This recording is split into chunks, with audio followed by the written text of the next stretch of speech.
नमस्कार, आप देख रहे हैं न्यूज़ मंच और मैं हूं विशाल वैभव। अभी जो है हम बीजेपी प्रदेश कार्यालय में हैं और आपको बता दें कि देश के रक्षा राज्य मंत्री संजय सेठ जो कि बीजेपी कार्यालय पहुंचे, चूंकि आज वो एक कार्यक्रम में आए थे दानापुर में। जो है छावनी जो है कार्यक्रम में आए थे और इस कार्यक्रम के बाद वो बीजेपी प्रदेश कार्यालय पहुंचे, जहां उनका यहाँ नेता और कार्यकर्ताओं ने जो है उनका भव्य स्वागत किया। और इसी क्रम में बीजेपी के नेता विद्यासागर बैठा हैं, जिन्होंने संजय सेठ का स्वागत किया और क्या कुछ कह रहे हैं, हम उनसे बात करते हैं। आज जो है रक्षा राज्य मंत्री का आपने स्वागत किया, क्या कुछ कहेंगे इसको लेकर?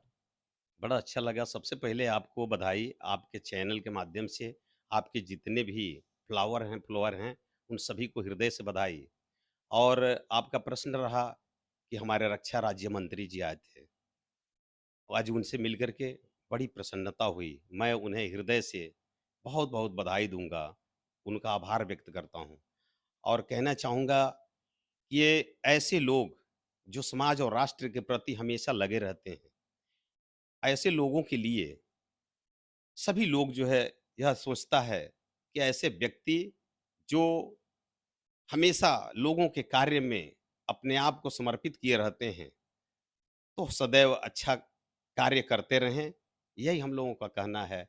और यह भी कहना है कि आज हमारे बिहार में जो भी कुछ समस्याएँ हैं, बिहार के विकास कैसे हो, तो उनसे हम लोगों ने कहा कि थोड़ा-सा इस पर और ध्यान दिया जाए।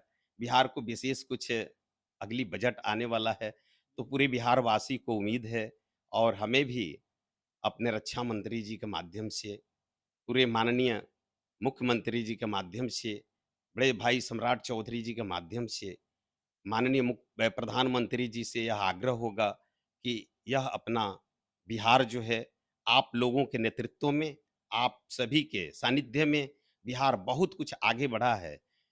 तो और बिहार को विकास के रास्ते पर ले जाने के लिए कुछ एक्स्ट्रा देने का कार्य करें, यही विनम्र निवेदन होगा। हम लोगों ने तो देखा है, बड़ी भयावह स्थिति रही कि विकास के नाम के जो लोग ढोल आज बजा रहे हैं, वे लोग विकास करना नहीं चाहते थे। आज भी उनकी मंशा है कि हम लोग करने नहीं देंगे। तो उन उससे कुछ नहीं लेना है, वो देना भी नहीं है कुछ, बस हमारे समाज के लोग जो असहाय हैं, निर्धन हैं, दाने-दाने के लोग जो मोहताज हुआ करते थे, वैसे लोगों के प्रति हमारी सरकार, केंद्र और राज्य सरकार लगातार प्रयासरत है। मुझे विश्वास है कि पहले अन्न और ईंधन के लिए लोग मर जाया करते थे। आज लोग जो है सुखी और संपन्न जीवन व्यतीत कर रहे हैं, अमन, चैन और शांति महसूस कर रहे हैं। सभी लोग अच्छे और सच्चे मन से अपना कार्य कर रहे हैं। एक आखिरी सवाल होगा कि आप जहाँ से आते हैं सिवान से, अपराध का गढ़ माना जाता था सिवान, और आज के सिवान में और पहले के सिवान में क्या अंतर महसूस करते हैं? और कल हालाँकि प्रतिरोध मार्च निकाला गया था कि अपराध अभी भी बढ़े हुए हैं। क्या अंतर देखते हैं आप दोनों में? आपका प्रश्न रहा वो निश्चित रूप से बहुत ही बेहतर रहा और मैं उम्मीद करूँगा कि आप नारद हैं। नारद का मतलब होता है जिसका कहा हुआ कभी रद्द ही ना हो। आप जो यहाँ से कह देंगे, वो पूरे प्रदेश से लेकर के और देश के लोग देखेंगे। आप जो लिख देंगे, उसी पर लोग भरोसा करेंगे। इसलिए आपको बधाई मैं बार-बार देना चाहूँगा और यह भी कहना चाहूँगा कि आप लोग उस समय भय के मारे, आम पब्लिक तो भय में व्यतीत जीवन कर ही रहा था। लेकिन आप लोग भी एक सवाल करने से डरते थे कि कब क्राइम करने वाले लोग आकर के मीडिया पर भी प्रहार हो जाता था।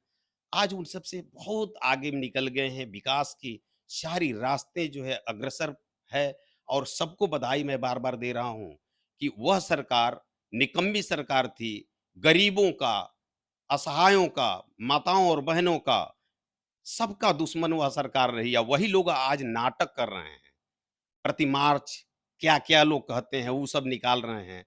पहले उनको तो समझना चाहिए कि उनके पप्पा जी के शासनकाल में, उत्तर प्रदेश वाले के पप्पा जी के शासनकाल में, बिहार प्रदेश वाले के पप्पा जी के शासनकाल में और वो देश वाले जो इधर-उधर क्या-क्या करते हैं, जो उनके ध्यान दिखाते हैं। हाँ, वो जिसको ज्ञान नहीं है, जो संविधान की बात करते हैं, वो संविधान की उन लोगों ने लगातार धज्जियाँ उड़ाई।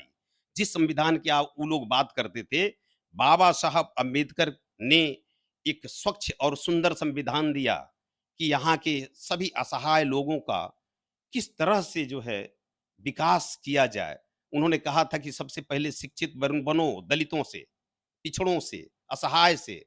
सबसे पहले शिक्षित बनो, जब शिक्षा आएगी तो संगठन होगा तब संघर्ष होगा। लेकिन आपको यह जानकर के बड़ा आश्चर्य होगा कि वही लोग उसी समय संविधान की लगातार धज्जियाँ पर धज्जियाँ उड़ाते जा रहे थे।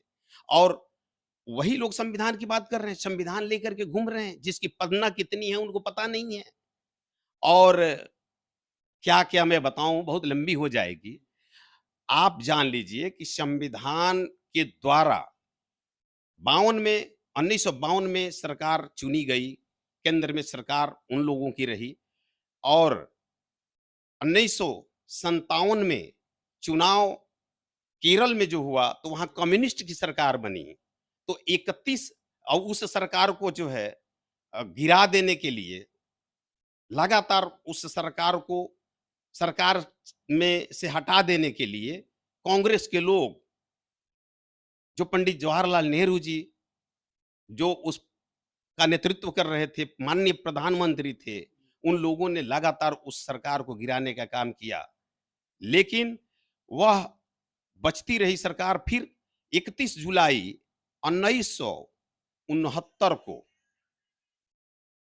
1969 को सरकार लोकतांत्रिक तरीके से नहीं, जो लोकतांत्रिक तरीके से सरकार चल रही थी, उस सरकार को सुप्रीम कोर्ट के आदेश की अवहेलना कर करके, संविधान की अवहेलना कर करके और जबरन सरकार गिराने का काम किया। अब पहली बार उस बाबा साहब के संविधान की उन लोगों ने रेप कर डाला, बलात्कार कर डाला और उनके जीते जी उस संविधान को मार डाला।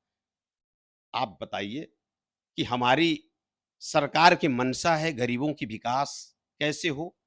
हमारे श्यामा प्रसाद मुखर्जी साहब जो समाज के अंतिम पायदान पर व्यक्ति थे, उनके लिए संघर्ष करते हुए अपने प्राणों की आहुति दे दिया। उनकी सपना था कि गरीबों की सबसे पहले शिक्षित किया जाए, उनको अन्न मिले, ईंधन मिले, सबसे बड़ी प्रश्न उनका था। उन्हीं के राह पर चल करके श्रद्धेय अटल बिहारी वाजपेयी जी जब प्रधानमंत्री हुए, तो गरीबों को लिए अन्न दे दिया। वह ईंधन की प्रयास करते रहे, तब तक सरकार चली गई। तो उन्हीं लोगों के राहों पर माननीय हमारे देश के यशस्वी प्रधानमंत्री श्रद्धेय नरेंद्र दामोदर दास मोदी जी चल रहे हैं। और वही गरीब जिसको अन्न उन्होंने दे दिया, इन्होंने ईंधन दे दिया। और आज सारे गरीब की समस्याओं के लिए लगातार हमारी सरकार निरंतर प्रयास कर रही है, आगे बढ़ रही है। आप यह जान लीजिए कि उस सरकार को उन्होंने, जिन लोगों ने यहाँ पर हल्ला मचाया है, बहुत घटिया तरीका से यहाँ पर उत्तर प्रदेश में और देश में तितर-बितर कर डाला। माने उसको क्या कहते हैं, तहस-नहस कर डाला। और वही लोग आज उसके रखवाला बनते हैं। बिहार का, देश का यह सभी जनता जान रहा है कि कैसे हमको क्या करना है और इस सरकार को कोई भी रोक नहीं सकता। निश्चित रूप से गरीब गुरबों की यह सरकार है, हमारी देश की सरकार, प्रदेश की सरकार, और यह सरकार चलती रहेगी। तो देखिए, ये थे विद्यासागर बैठा जी, जिन्होंने स्पष्ट रूप से कहा कि जो है सरकार जो है चलती रहेगी और प्रधानमंत्री नरेंद्र मोदी जो है कहीं न कहीं गरीबों को अन्न के साथ ईंधन भी दिया और समग्र पूरे देश का तो विकास हो ही रहा है, बिहार के को भी इस बार उम्मीद है कि कुछ विशेष पैकेज ज़रूर मिलेगा ताकि बिहार का विकास हो सके। बने रहिए न्यूज़ मंच के साथ। न्यूज़ मंच के लिए प्रदीप कुमार के साथ विशाल वैभव, पटना।